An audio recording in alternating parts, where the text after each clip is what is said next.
مولود کعبہ حضرت مولا کائنات رضی اللہ تعالیٰ عنہ اسی ماہ رجب المرجب کے مہینے میں آپ کی ولادت باسعادت ہوئی۔ حضرت مولا کائنات رضی اللہ تعالیٰ عنہ کے حوالے سے آپ پڑھتے ہیں، دیکھتے ہیں کہ حضرت ایک میدان جنگ میں اپنے مخالف کو نیچے کر کے آپ اس کے پشت پر بیٹھ گئے تھے، آپ اس کے سینے پر سوار ہو گئے تھے، اور ابھی کچھ ہی دیر تھا کہ حضرت اس کو جہنم حاصل کر دیتے۔ حضرت کی تلوار چلتی اور اس کا جسم سے سر کیا ہے الگ ہو جاتا۔ کچھ ہی دیر اس نے ایک اوچھی حرکت کی، اس نے کیا کیا، حضرت مولا کائنات رضی اللہ تعالیٰ عنہ پر تھوک دیا۔ جیسے ہی تھوک دیا، ہونا تو کیا چاہیے تھا کہ فی الفور کیا ہے، پوری سختی کے ساتھ اس کی گردن الگ ہو جانا چاہیے تھا، لیکن اس نے جو منظر دیکھا وہ منظر دیکھ کے پریشان ہو گیا، کیونکہ حضرت علی اب اسے کاٹنے کی بجائے، اس کو ختم کرنے کی بجائے، اس پر تلوار چلانے کی بجائے حضرت مولا کائنات نے کیا کیا، ہٹ گئے وہاں سے، اٹھ گئے۔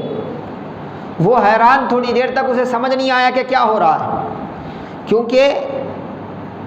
پوری دنیا انسانیت میں اگر کسی کے ساتھ میدان جنگ میں ایسا واقعہ پیش آئے تو مد مقابل کو آپ غصہ دلائیں تو غصے کا اثر سیدھی سی باتیں ظاہر ہوتا ہے، لیکن حضرت مولا کائنات بالکل کیا ہے، تھوڑی دیر پہلے بڑی شجاعت کے ساتھ اس کو مغلوب بھی کر دیا تھا، اس کو ختم بھی کرنے والے تھے، ابھی کچھ ہی دیر میں کیا ہے وہ مارا جانے والا تھا، لیکن اس کی اس اوچھی حرکت کے بعد حضرت علی رضی اللہ تعالیٰ عنہ غصہ کرنے کی بجائے اسے چھوڑ کر ہٹ گئے۔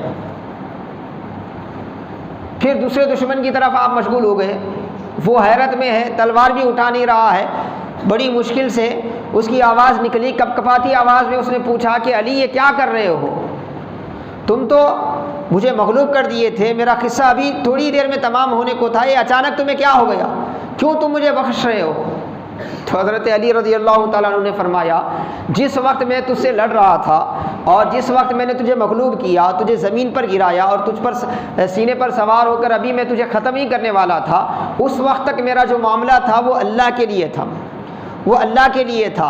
اور جیسے ہی تو نے اس اوچھی حرکت کی اس کے نتیجے میں مجھے غصہ آیا، اب اس وقت اگر کوئی فیل کرتا میں تو وہ میرے نفس کے لیے تھا۔ مسلمان جو ہے کوئی کام اپنے نفس کے لیے نہیں کرتا، جو بھی کرتا ہے اللہ کی رضا کے لیے کرتا ہے۔